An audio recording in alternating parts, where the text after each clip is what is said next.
Primera Tesalónica 4, versículos 1 y 2, dice así la palabra de Dios. Por lo demás, hermanos, os rogamos pues y os exhortamos en el Señor Jesús, que como habéis recibido de nosotros instrucciones acerca de la manera en que debéis andar y agradar a Dios, como de hecho ya andáis, así abundéis en ello más y más. Pues sabéis qué preceptos os dimos por autoridad del Señor Jesús. Todo cristiano que tome en serio su cristianismo se arriesga a ser etiquetado como fanático. No voy a preguntar a cuántos de ustedes aquí alguna vez en su vida cristiana le han llamado fanático, pero estoy seguro que probablemente muchos de ustedes levantarán la mano. Ahora, ¿saben lo triste de esto, mis hermanos? Que no solo el mundo incrédulo suele etiquetar a cristianos que toman en serio su vida cristiana como fanáticos, sino que a veces eso ocurre dentro de la iglesia. Dentro de aquellos que profesan ser creyentes. Sin embargo, existe una enorme diferencia entre un cristiano piadoso, entre un cristiano maduro y un fanático. Se trata de dos categorías tan distintas entre sí que yo me atrevo a afirmar sin lugar a dudas que es imposible que un fanático llegue a madurar espiritualmente a menos que abandone su fanatismo. Déjenme repetirles eso otra vez. Son dos categorías tan distintas que es imposible que un creyente pueda seguir creciendo, pueda seguir madurando espiritualmente a menos que abandone su fanatismo. El problema, mis hermanos, es que si no sabemos distinguir unos de otros, podemos etiquetar de fanático a un creyente al que deberíamos estar imitando. Yo me pregunto, ¿en cuántas de nuestras iglesias Pablo habría sido considerado un fanático? ¿O María de Betania? ¿O el mismo Señor Jesús? El diccionario de la Real Academia define el término fanático como alguien que defiende con tenacidad desmedida y apasionamiento creencias u opiniones religiosas, o alguien que está preocupado o ciegamente entusiasmado por una cosa. La palabra ciegamente es importante aquí. Si juntamos todo esto, el fanático es un individuo que posee un entusiasmo ciego, es decir, sin ninguna base racional por creencias u opiniones religiosas que él defiende con una tenacidad desmedida. R.C. Sproul lo define, esta me encanta, como una persona que habiendo perdido de vista su meta, redobla sus esfuerzos por alcanzarla. Una persona que habiendo perdido de vista su meta, redobla sus esfuerzos por alcanzarlas. En otras palabras, él va corriendo hacia ningún sitio y al del que se le mete en el medio. Eso es un fanático. Hermanos, la verdadera piedad también es apasionada. La verdadera piedad es fervorosa, pero a diferencia del fanatismo se trata de una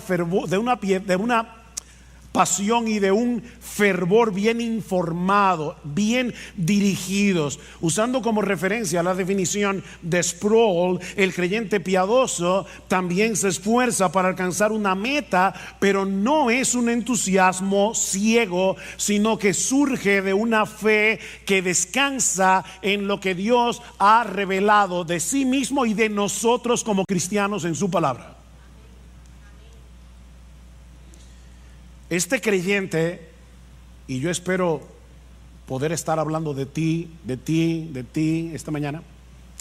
Este creyente quiere vivir su vida de tal manera que esa meta trazada por Dios mismo, esa meta suprema, gobierne todo lo que hace, cada decisión que toma, la forma como se relaciona con los demás, absolutamente todo. Ahora, ¿cuál es esa meta? Trazada por Dios. O déjame ponértelo de otra manera. Si tú eres cristiano, si tú profesas ser cristiano, ¿qué es lo que Dios quiere de ti? Bueno, lee otra vez conmigo el versículo 1. Por lo demás, hermanos, os rogamos pues y os exhortamos en el Señor Jesús, que como habéis recibido de nosotros instrucciones acerca de la manera en que debéis, no es una opción, no es una sugerencia, en que debéis andar y agradar a Dios, como de hecho ya andáis, así abundéis en ello más y más. La meta suprema del creyente, es decir, la tuya, si tú eres cristiano, es vivir para agradar a Dios. La meta suprema del cristiano es vivir para agradar a Dios. Eso era lo que Pablo les había enseñado a estos nuevos creyentes en Tesalónica. Vieron en el versículo 1, como dicen en la mitad, que como habéis recibido de nosotros instrucciones, o sea, ya ellos habían sido instruidos cuando Pablo, Silas y Timoteo visitaron la ciudad de Tesalónica por primera vez. Ahora, recuerden, hermanos, que Pablo y su equipo misionero solo estuvieron unas pocas semanas en Tesalónica antes de tener que salir de la ciudad por la persecución que se desató contra ellos. Y en ese breve tiempo, una de las cosas que ellos enseñaron a estos recién convertidos es que ellos debían vivir para agradar a Dios. De hecho, Pablo les recuerda en el capítulo 2, si van conmigo por favor al capítulo 2, en el versículo 10, Pablo dice: vosotros sois testigos y también Dios de cuán santa, justa e irreprensiblemente nos comportamos con vosotros los creyentes, así como sabéis de qué manera os exhortábamos, alentábamos e implorábamos a cada uno de vosotros como un padre lo haría con sus propios hijos, para que anduvierais como es digno del Dios que os ha llamado a su reino y a su gloria. Eso fue lo que Pablo, Silas y Timoteo le enseñaron a estos tesalonicenses recién convertidos en las pocas semanas que tuvieron allí. Compórtense como es digno del Dios que os llamó a su reino y a su gloria.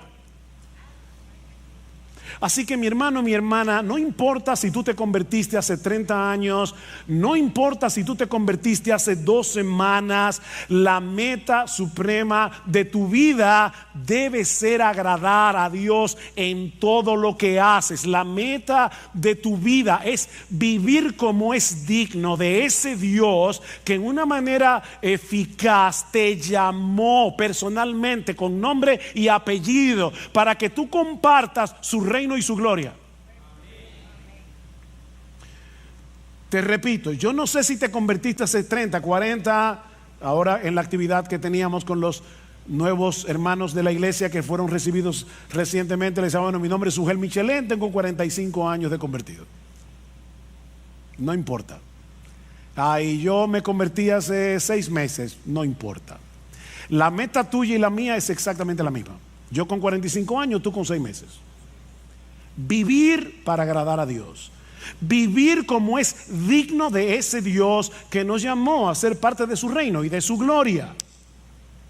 En otras palabras, como bien señala un comentarista, debemos vivir en este mundo caído, déjame ponértelo más fácil, según las directrices, los valores, las prioridades y la gloria de tu destino final.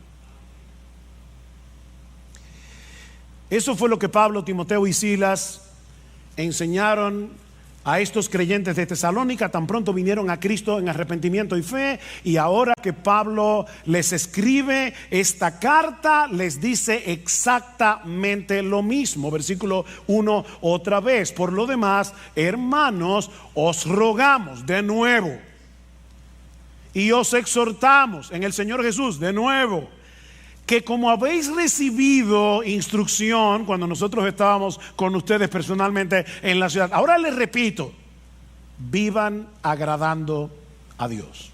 Otra vez, Pablo les ruega. Esa palabra significa pedir encarecidamente. Yo les pido encarecidamente, y luego los exhorta. Esta palabra tiene muchas acepciones en el idioma original, pero podemos traducirla aquí: os ordenamos, como un capitán lo hace con su tropa. Piénsenlo así: que vivan para agradar a Dios. Pablo era un buen pastor, y como un buen pastor, él se dirige a ellos con ternura: os rogamos, y con firmeza os ordenamos. ¿Ven? Ternura y firmeza al mismo tiempo. Y les recuerda que su ruego y su exhortación llevaban el sello de la autoridad del mismo Cristo. Os rogamos y exhortamos en el Señor Jesús. En otras palabras, como aquellos que hablan y escriben en el nombre del Señor Jesús. ¿Recuerdan la gran comisión? Jesús posee toda autoridad en el cielo y en la tierra, y Él es el que nos ruega y nos exhorta por medio de sus apóstoles y ahora por medio de su palabra, que tengamos como meta suprema en nuestras vidas vivir para agradar a Dios. Cuando queremos agradar a una persona, procuramos causarle satisfacción, complacerla, satisfacer sus expectativas, ¿no es así? Bueno, mis hermanos, nuestra meta en la vida, miren qué simple, es causarle satisfacción, es complacer, es satisfacer las expectativas de Dios. Esa es nuestra meta, según lo que Él nos ha revelado en su palabra, no según lo que a mí me parece. Nuestra meta, mis hermanos, no es agradarnos a nosotros mismos. Nuestra meta obviamente no es agradar al mundo. De hecho, Pablo nos dice en Gálatas capítulo 1 versículo 10 que no se puede vivir agradando a Dios y agradando al mundo al mismo tiempo. Eso no se puede. Dice: pues busco ahora el favor de Dios o el de los hombres, pregunta Pablo, o trato de agradar a los hombres. Pues si todavía agradara a los hombres, no sería siervo de Cristo. No se puede ser siervo de Cristo y vivir tratando de agradar a los hombres. Esas dos metas son incompatibles. Es como tratar de ir a Santiago y a Samaná al mismo tiempo. No se puede.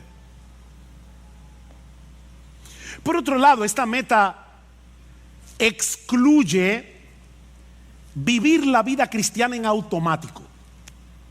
¿Y eso qué significa? Bueno, tratar de cumplir con una serie de reglas, de deberes, por las reglas y por los deberes en sí mismos.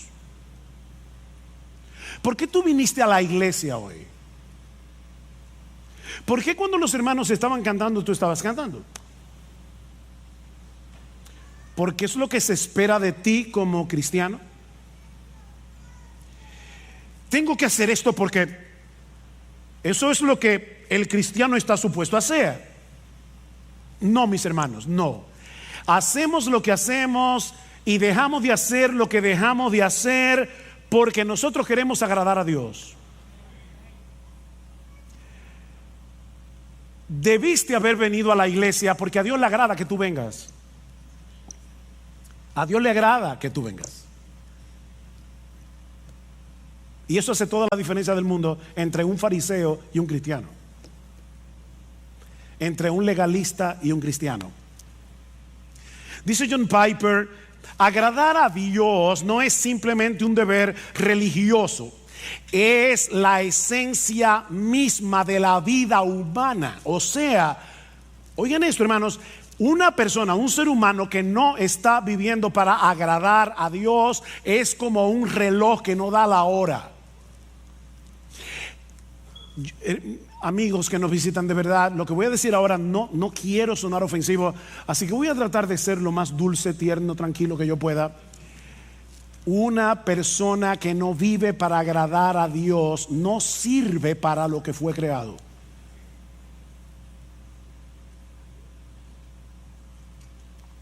Porque agradar a Dios es la esencia de la vida humana. Y el ejemplo más evidente de esa realidad, obviamente, el modelo por excelencia es Jesús. Él es el modelo por excelencia de lo que significa ser humano. No olviden que sí, Jesús era verdadero Dios, pero cuando se encarnó era verdadero hombre. Verdadero Dios, verdadero hombre. Dice el Señor en Juan 8:29, el Padre no me ha dejado solo porque yo hago siempre lo que le agrada. Yo hago siempre lo que le agrada, a tal punto que en el huerto de Getsemaní le dijo: Padre mío, si es posible, pasa de mí esta copa, pero que no sea mi voluntad sino la tuya. O sea, Cristo estuvo dispuesto a agradar a Dios aunque eso implicara su muerte en la cruz, hasta ese punto. Yo hago siempre lo que le agrada. Jesús no vivió su vida terrenal en automático. Él siempre hizo lo que hizo con una meta delante de sus ojos. Yo quiero agradar a mi Padre que me envió. Bueno, pero eso es Jesús, que era un hombre perfecto, sin pecado, pero la realidad es que nadie puede agradar a Dios aunque lo intente, pastor. ¿Acaso no dice en Isaías capítulo 64 versículo 6 que todas nuestras justicias son como un trapo de inmundicia delante de Él? El mismo Dios dice en su palabra que todas nuestras justicias son como un trapo de inmundicia. ¿Cómo yo puedo agradar a Dios? Ese es un buen ejemplo de un texto citado fuera de contexto. Y recuerden que un texto fuera de contexto es un pretexto.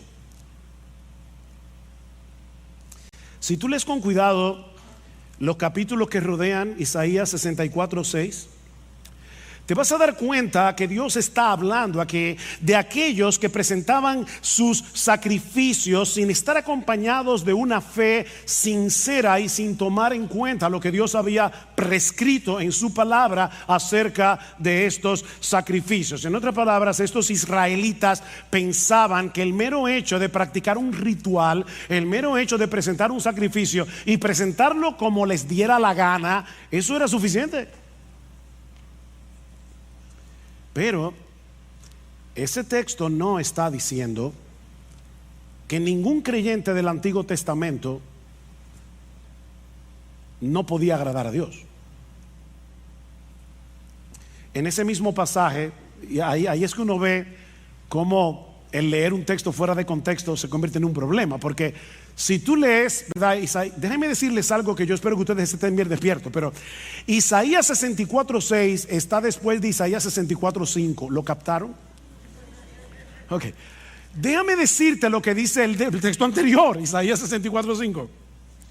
Saliste al encuentro del que con alegría hacía justicia, de los que se acordaban de ti en tus caminos. Algunos israelitas sí estaban haciendo justicia. Y esas justicias no eran un trapo de inmundicia. ¿Y quiénes eran esos israelitas cuyas obras no eran trapo de inmundicia? Bueno, déjame darte ahora algo más profundo. Isaías 64:6 está después de Isaías 64:5, e Isaías 64:5 está después de Isaías 64:4. Hoy estoy profundo. Y en Isaías 64:4 dice que los que agradan a Dios son aquellos que esperan en Él. Son aquellos que no están tratando de ganarse el favor de Dios a través de sus sacrificios. Son hombres y mujeres que esperan en Dios. De manera, mis hermanos, que si tú le estás predicando el evangelio a una persona que está tratando de ganarse la salvación, que está tratando de ganarse el cielo, está tratando de ganarse el favor de Dios a través de sus obras y no por medio de la fe, tú puedes citarle sin problemas Isaías 64:6 y decirle: ay, lamento decirte que todas tus obras de justicia son como un trapo de inmundicia delante de Dios, no te sirven para nada. Pero si estamos hablando con un creyente justificado solo por gracia, solo por Cristo y solo por medio de la fe, que en dependencia del Espíritu Santo está tratando de agradar a Dios, este versículo no aplica. No aplica. En el mismo texto en el que Pablo dice que la salvación es por gracia, por medio de la fe y no por obras, para que nadie se gloríe, Pablo termina diciendo que somos hechura suya, creados en Cristo Jesús para buenas obras, las cuales Dios preparó de antemano para que anduviésemos en ellas. El cristiano no está tratando de agradar a Dios para ganarse algo, no está tratando de agradar a Dios para ganarse el cielo, para ganarse su favor, sino porque ya fue favorecido de pura gracia, aunque él no lo merecía, porque él confió en la persona y la obra de Cristo. Este creyente quiere vivir para agradar a Dios, dependiendo de la misma gracia que lo salvó. ¿Ven? Él es salvo por gracia, obediente por gracia, hace buenas obras por gracia. Él está dependiendo de la misma gracia que lo salvó. 1 Corintios 15:10, Pablo dice: por la gracia de Dios yo soy lo que soy. Su gracia no ha sido en vano para conmigo. O sea, su gracia ha estado operando en mí para que yo haga todo lo que hago. Es su gracia. En otras palabras, yo quiero convencerte en esta mañana de que tú puedes agradar a Dios. Podemos agradar a Dios porque ya Dios nos capacitó para agradarlo y puso en nosotros por su Espíritu el deseo de hacerlo. Nos capacitó y nos motiva. Uno de los pasajes del Nuevo Testamento que mejor expresa esa misteriosa interacción entre el obrar de Dios y nuestro obrar, y de paso es uno de mis textos favoritos del Nuevo Testamento, es Hebreos capítulo 13 versículo 20 y 21, en una doxología donde Pablo expresa lo siguiente: y el Dios de paz, que resucitó de los muertos a nuestro Señor Jesucristo, el gran pastor de las ovejas, por la sangre del pacto eterno, os haga, ese buen pastor, os haga aptos en toda buena obra, para que hagáis su voluntad. Ahora el misterio: haciendo Él en vosotros lo que es agradable delante de Él por Jesucristo. Haciendo Él en vosotros lo que es agradable delante de Él por Jesucristo, al cual sea la gloria por los siglos de los siglos. Amén. Nuestro gran pastor no solo derramó su sangre por nosotros en la cruz para el perdón de nuestros pecados, sino que ahora Él continúa fortaleciéndonos, Él continúa capacitándonos internamente. Él continúa manteniendo viva nuestra fe para que podamos hacer lo que es agradable para Dios. Insisto en lo de la fe porque la Biblia dice en Hebreos capítulo 11 versículo 6 que sin fe es imposible agradar a Dios. Él está obrando en nuestro obrar y a Dios le agrada ver la obra de su Hijo en nuestro obrar. O como dice Pablo en Filipenses 2:13, Él es el que está produciendo en nosotros el querer como el hacer por su buena voluntad. Esas obras que hacemos en unión con Cristo, en dependencia de Cristo, por el poder de Cristo, no son trapos de inmundicia. No son trapos de inmundicia. De manera que si tú eres un creyente, un verdadero creyente, no solamente puedes, es que tú debes vivir agradando a Dios. No vivas tu vida cristiana en automático, por inercia, haciendo ciertas cosas, dejando de hacer otras, porque eso es lo que se espera de una persona que dice ser cristiana. O sea, no sea como el esposo que el día del aniversario le lleva un ramo de rosas a su esposa porque vio en un anuncio que esa era una de las cosas que un esposo puede hacer para que la esposa no esté malas el día del aniversario. Ay, gracias mi amor por ese ramo de rosas. No, no te preocupes, es mi deber. Mira, créeme, a tu esposa no le va a hacer ninguna gracia. Porque lo que hace feliz a tu esposa no es el ramo de rosas, es tu deseo de agradarla. Como ella entiende, ¿verdad? El agrado.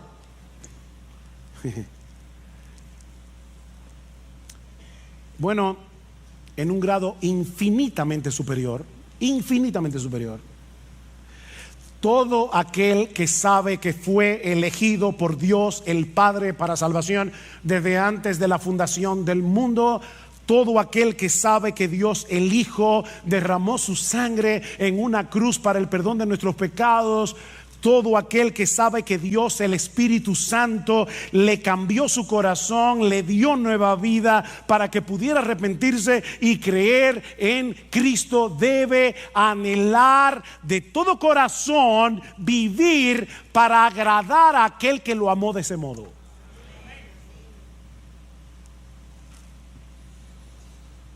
¿Y cómo luce esa vida que agrada a Dios? O planteándolo de otro modo, ¿cómo podemos los creyentes vivir de tal manera que Dios se agrade con nosotros? Bueno, en el resto del pasaje hasta el versículo 12, Pablo va a decir algunas cosas que vamos a estudiar más adelante. Eso incluye la pureza sexual, versículos 3 al 8. Una de las cosas que vamos a ver allí es cómo nosotros podemos vencer la impureza sexual, la inmoralidad sexual. Pablo habla de eso en ese texto. Pero la pureza sexual es algo que agrada a Dios. En los versículos 9 al 10 vemos que el amor entre los hermanos es algo que agrada a Dios. Y ahora sorpréndete, en los versículos 11 y 12 vemos que a Dios le agrada ver a una persona siendo responsable en su trabajo. ¿Tú sabías eso? Que cuando tú eres responsable en tu trabajo, a Dios le agrada eso. Eso lo vamos a ver en el texto. Yo no me estoy inventando nada. Así que en este pasaje vemos que la pureza sexual, el amor entre los hermanos, el amor creciente entre los hermanos y la responsabilidad laboral son cosas que agradan a Dios. Pero la Biblia menciona muchas otras cosas que son del agrado de Dios. En el texto que leímos al principio, en la carta de Pablo a los Colosenses, Pablo dice a estos hermanos que él está orando por ellos y pidiendo que ellos sean llenos del conocimiento de su voluntad en toda sabiduría e inteligencia espiritual, para que andéis como es digno del Señor, agradándole en todo. Pastor, en el texto griego, ¿qué significa la palabra todo? Eso mismo. Todo. Todo. ¿Y cómo yo hago eso? Bueno, el texto sigue hablando y nos dice algunas formas en las que nosotros podemos agradar al Señor. Dice, llevando fruto en toda buena obra, una vida fructífera agrada a Dios.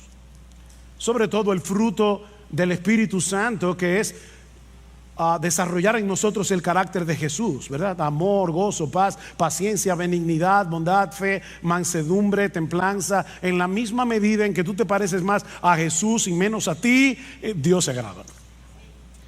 Creciendo en el conocimiento de Dios, dice Pablo. Lo que agrada a Dios no es que llenemos la cabeza de teología, de informaciones, es que crezcamos en nuestro conocimiento de Él para disfrutar de una mayor intimidad con Él. A mí me encanta leer biografías, es una de mis secciones de lecturas favoritas. Me encanta leer biografías. Recientemente estuve leyendo, he leído 2 biografías en este año. La biografía de R.C. Sproul, que murió hace recientemente, y la biografía de Tim Keller, que también murió hace relativamente poco tiempo. Yo tuve la oportunidad de saludar a esos 2 hombres en diferentes eventos. Ahora, si ustedes me preguntan, ¿tú conociste a R.C. Sproul? Mi respuesta, no. ¿Tú conociste a Tim Keller? No. Yo tengo información acerca de ellos 2, pero yo no los conocía. Bueno, se puede tener información de Dios y no conocer a Dios. Pero Pablo sigue diciendo, o sea, la vida fructífera agrada a Dios, crecer en el conocimiento de Dios, obviamente agrada a Dios. Pregúntale a tu esposa, esposo, si a ella no le agrada que tú crezcas en tu relación con ella.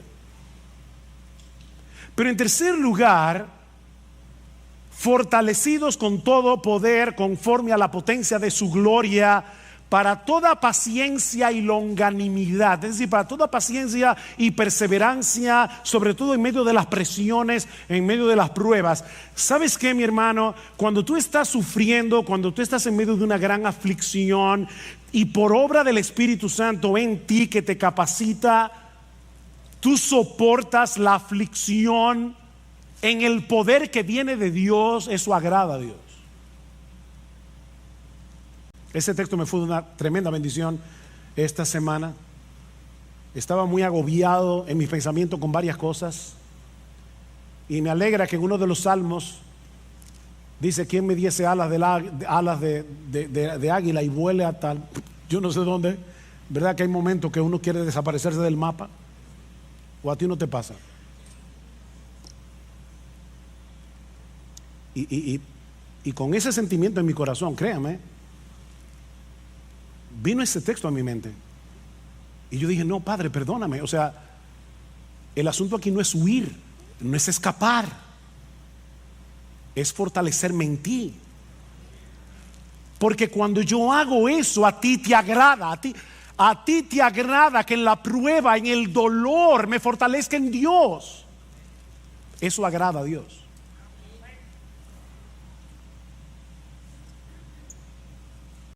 Y sigue diciendo: con gozo, dando gracias al Padre que nos hizo aptos para participar de la herencia de los santos en luz. En otras palabras, una vida gozosa y agradecida agrada a Dios. Una vida con gozo y con gratitud agrada a Dios. Y créanme, hermanos, yo podría seguir citando textos tras textos. Pablo dice en Romanos capítulo 12 versículo 1 que presentar nuestros cuerpos en sacrificio vivo sobre la base de lo que Cristo hizo por nosotros en el Evangelio. Os rogamos por las misericordias de Dios. Cuando presentamos nuestro sacrificio, nuestro cuerpo en sacrificio vivo, eso agrada a Dios. Romanos 14 y 18 dice que cuando nosotros restringimos nuestra libertad cristiana por amor al hermano débil, eso agrada a Dios. Dicen Romanos 14, 18, dice, porque el que en esto sirve a Cristo, o sea, en restringir tu libertad, yo sé que yo puedo hacer esto, pero aquí está mi hermano débil, puedo llevarlo a él a pecar, me voy a restringir de mi libertad. Dice Pablo, el que en esto sirve a Cristo agrada a Dios.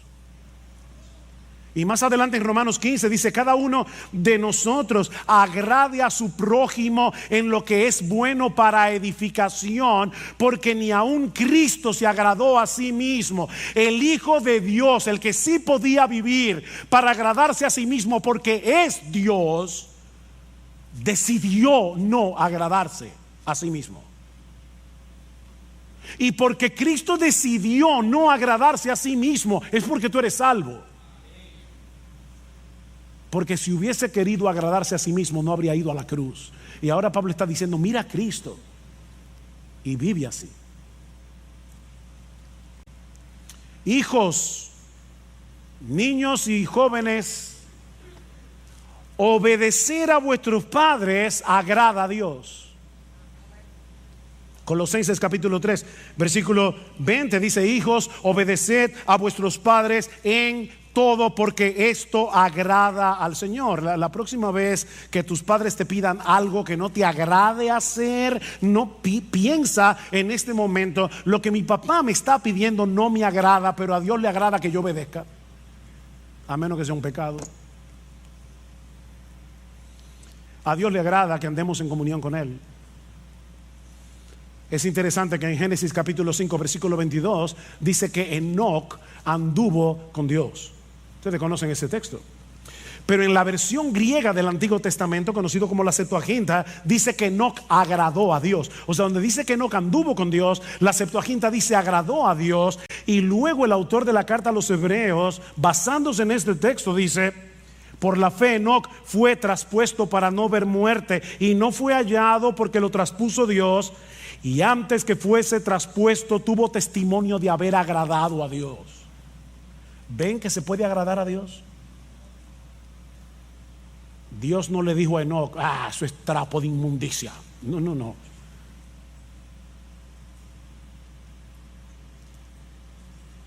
A Dios no le agrada que tú tomes tu Biblia y la leas como un fariseo porque hay que leer la Biblia. No, Él quiere que tú quieras tener comunión con Él, leyendo su palabra, que quieras tener comunión con Él en oración, que te pases el día viviendo con Dios, andando con Dios en el día a día. Eso agrada a Dios. A Dios le agrada que los pastores prediquemos fielmente su palabra. Este texto siempre es una motivación para mí. En 1 Tesalonicenses capítulo 2 versículo 4 dice Pablo que su exhortación a ellos no procedió de error, ni de impureza, ni fue con engaño, sino que así como hemos sido aprobados por Dios para que se nos confiara el evangelio, así hablamos, no como agradando a los hombres, sino a Dios. O sea, Pablo dice: cuando yo predico la palabra, yo no trato de agradar a los hombres. Claro, tampoco me digo que ofenderlos. Pero mis hermanos, cuando un pastor predica fielmente la palabra, eso agrada a Dios. A Dios le agrada que compartamos lo nuestro con el que tiene necesidad. Hebreos capítulo 13 versículo 16: y de hacer el bien y de la ayuda mutua no os olvidéis, porque de tales sacrificios se agrada a Dios. ¿Quiere que te cite más textos? No puedo. Alguien lo resume de esta manera: cada vez que tú confías, o sea, vives por fe y obedeces, estás agradando a Dios. Cada vez que tú confías y obedeces, estás agradando a Dios. Así de sencillo. Él sabe que nuestra fe no es perfecta. Él sabe que nuestra obediencia no es perfecta. Él no está esperando perfección para agradarse de nosotros. Lo que Él está esperando es que nosotros vivamos intencionalmente para Él en dependencia de Él. No te olvides, mis hermanos, que Él es nuestro Padre en virtud de nuestra unión con su Hijo. Y es a ese Padre que estamos tratando de agradar. ¿Tú te imaginas a un padre sensato, normal, con buen juicio, mirando con desagrado la tarjeta de cumpleaños que le hizo su niña de 5 años porque no le gustó el color de la cartulina o porque tuvo una falta de ortografía. Es absurdo, ¿verdad? Bueno, parece que algunos cristianos se imaginan a Dios mirándonos de esa manera. No me gustó el color de la tarjeta. Trapo de inmundicia.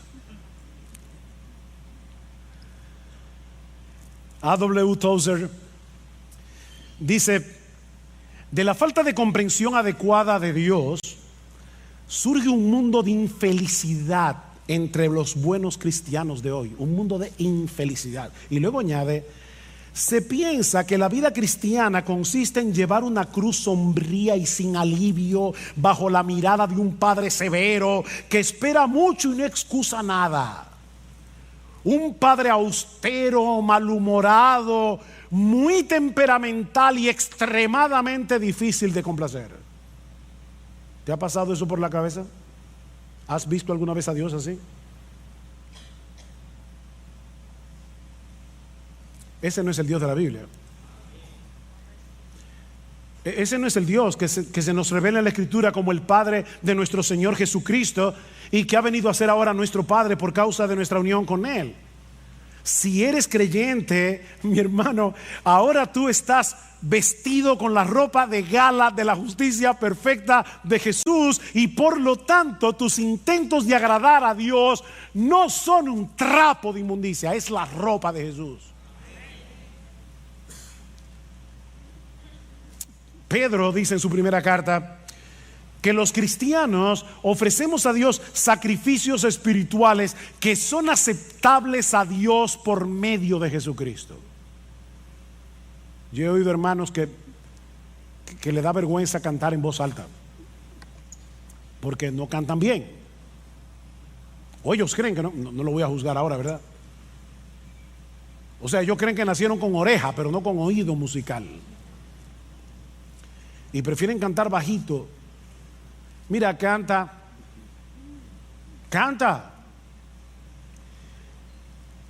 Que tus gallos y tus desafines son lavados por la sangre de Jesús antes de que lleguen al oído del Padre. Tus sacrificios espirituales son aceptables delante de Dios por Jesucristo. Ahora, no me malentiendan, yo no estoy diciendo que podemos darle a Dios cualquier cosa y vamos a esperar que Él se contente con eso. No, yo no estoy diciendo eso.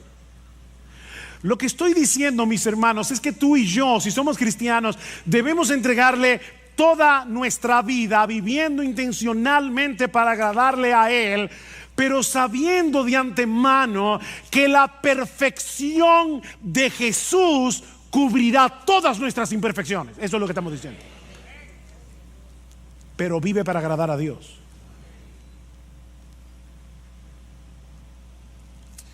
Pero el texto no termina ahí. Hay una segunda enseñanza en este pasaje. Ya vimos que la meta suprema del cristiano es vivir para agradar a Dios. Pero mucho más brevemente, no os preocupéis, mucho más brevemente, este texto también nos enseña que vivir para agradar a Dios es una meta en constante crecimiento. ¿Qué dice el texto?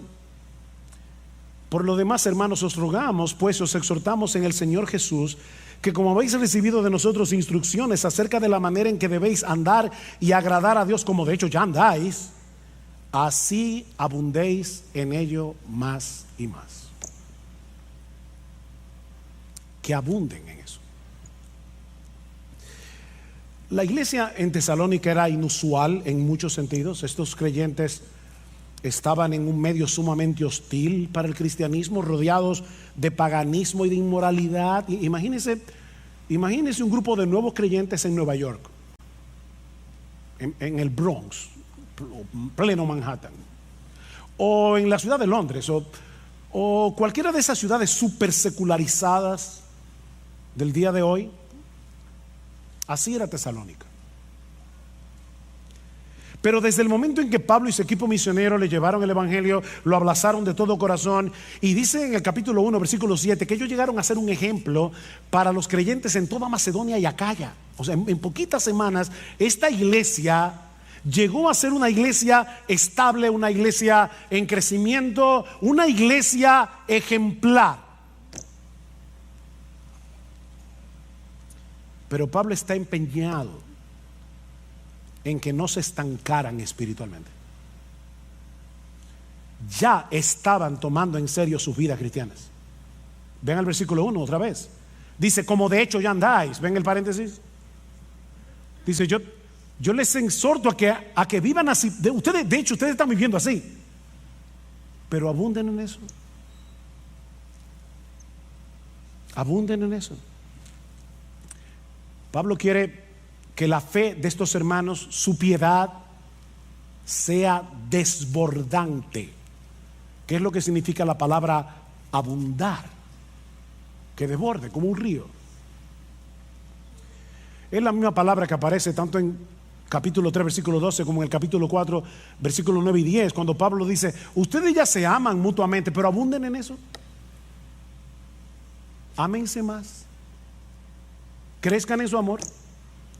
Estiren el corazón.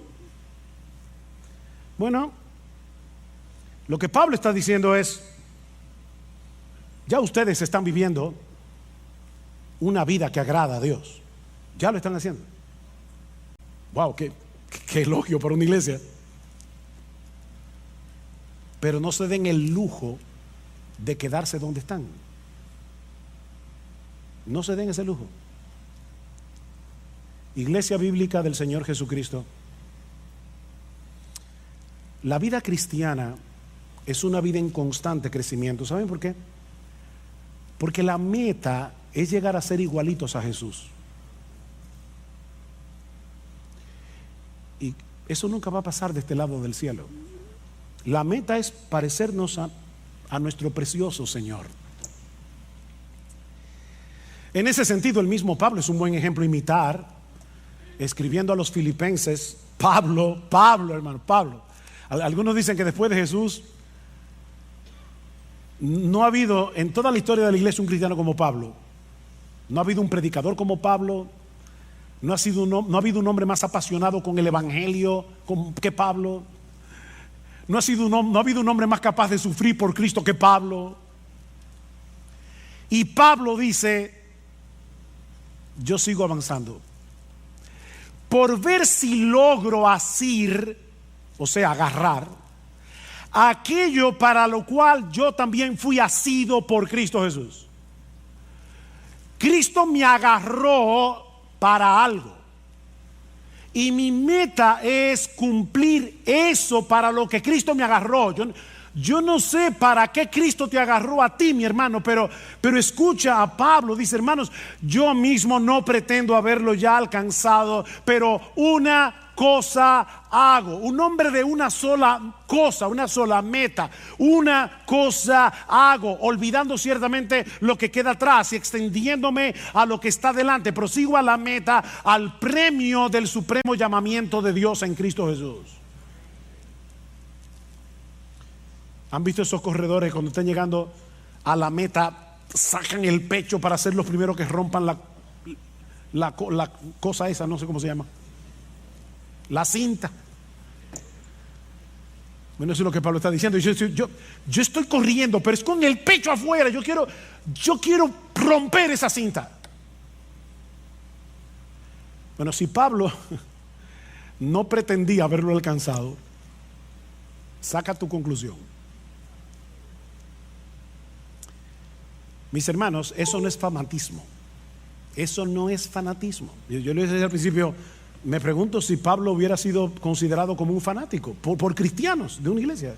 Es que tú sabes que Pablo es como que, yo no sé, como que se coge la cosa muy en serio. De verdad, yo creo que Pablo hubiera sido considerado como fanático en nuestras iglesias. Pero mis hermanos, eso no es fanatismo, eso es cristianismo, puro y simple. Ni siquiera quiero que piensen en cristianismo radical. No, quítenle lo radical.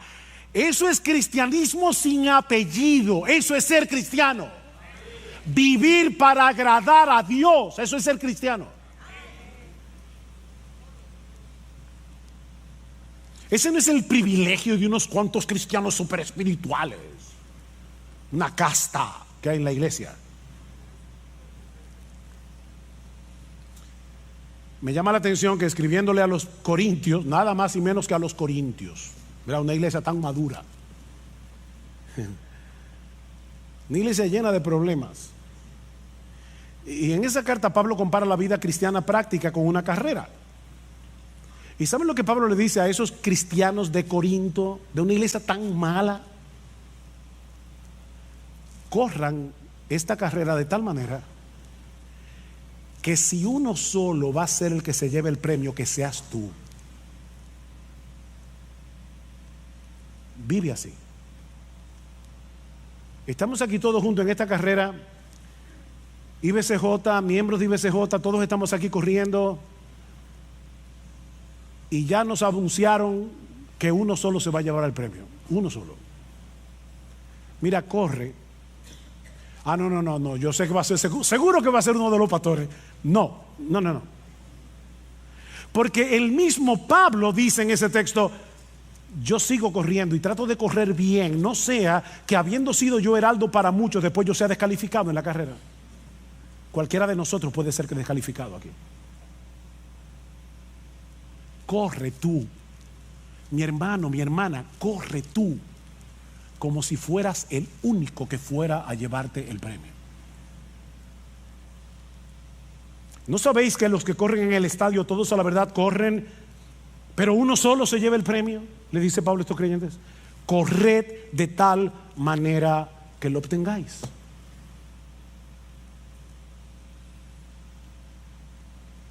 De nuevo, mi hermano, mi hermana, yo no sé cuántos años tienes que te convertiste al Señor. ¿10 años?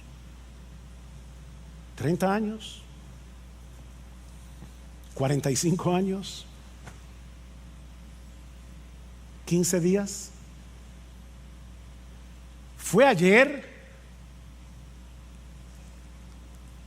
La meta suprema de tu vida no puede ser otra que procurar intencionalmente agradar a Dios en todo lo que haces.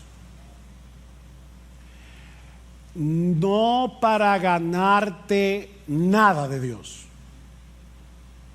no para ganarte su favor, no, sino porque ya fuiste favorecido gratis por causa de Jesús. Alguien dijo, y me encanta esta frase, la he repetido otras veces en este púlpito: no trates de impresionar a Dios, que ya Cristo lo impresionó por ti.